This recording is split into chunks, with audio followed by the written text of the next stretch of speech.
Melissa Albert's The Children is a brand new fantasy fiction novel that's good enough to be a read with Jenna pick.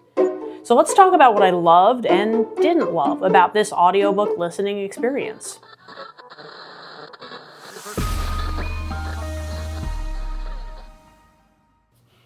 Hi, I'm Amanda, and this is Spineless Books, your one-stop spoiler-free shop for all things audiobook. If you're new here, every week I release a review of an audiobook. I read pretty much everything other than romance, so if that sounds like something that's good to you, all genres are represented here and always audiobook format, always spoiler-free. So go ahead and subscribe if that sounds like your type of thing. I want to shout out Libro FM and give a thanks for my advanced listener copy of The Children by Melissa Albert. I just got accepted into their influencer program and I'm super excited to be getting early access to new releases and some big hits each month. So the first of the month is officially my favorite day now. As soon as I opened the Libro FM ALCs for June, I was super excited to see The Children. This book had been on my radar and I had heard about it a little bit, and it felt like something that sounded like it was right up my alley. I love fantasy fiction, and I thought this book might be great. The plot sounds much more complicated than it actually is. It's very clear in the book, but I'm going to do my best to give you a little bit of an idea. The book mainly follows Guinevere, who is an adult, but she's a very special adult. Guinevere and her brother Ennis are the surviving children of the late author Edith Sharpe. Think of Edith Sharpe in this story as like a J.K. Rowling today. She's written this epic fantasy series that every kid reads. But here's the weird thing. The two main characters in the fantasy series are Guinevere and Ennis, named after and modeled after the author's children, like with their actual names. So imagine being adult Guinevere, and here you are out in the world, and people are just projecting their childhood fantasies onto you. It's as if J.K. Rowling had a son named Harry Potter when she wrote Harry Potter, and that poor guy has to go through life with that name attached to that story, and he's not magical, he's just a regular old Harry Potter. And that's the case for Guinevere and Ennis. Guinevere is our main character, so we spend most of our time with her. And as an adult, she is constantly dealing with the legacy of her mother's writing.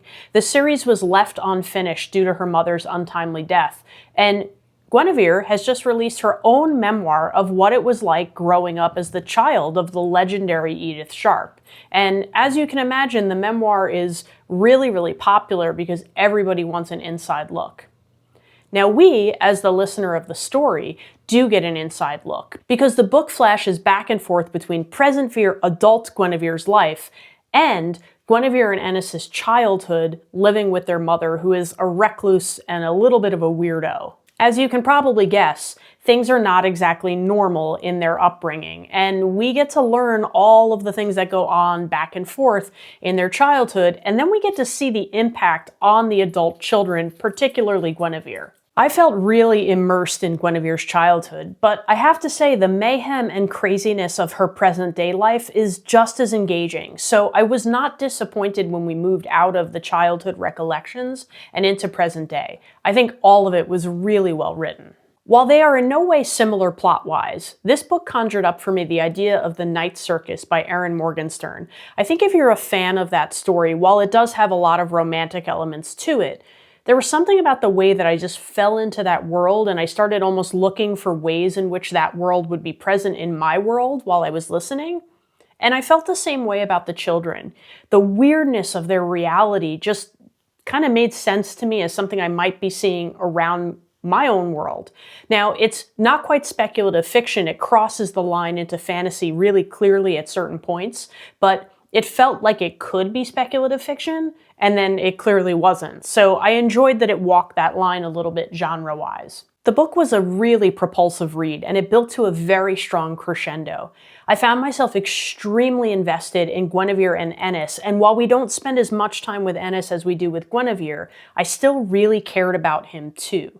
This book does a great job of bringing the minor characters in ways that feel fully alive, and I love that. I wouldn't call Ennis a minor character, but he definitely was not as major as Guinevere, who we spend most of the book listening to. As the book went on, I had a harder and harder time stopping my listening, which really tells you something about how much I was enjoying it. Speaking of listening, I do have one beef with this book.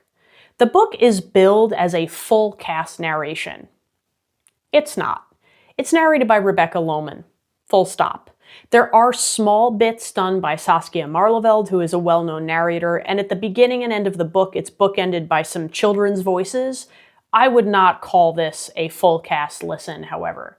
I also personally had a little bit of trouble with Rebecca Loman in the beginning because I kept thinking to myself, why am I irritated by this voice? What is it about this narrator that's bothering me? And then I realized, very simply, she narrated Natalie from Yesteryear. And that character, as many of you know, is super divisive and really meant to get under your skin. So it took me a few chapters to get past the Natalie voice in my head and just let Rebecca Loman be the narrator for the children, which she did a really great job of.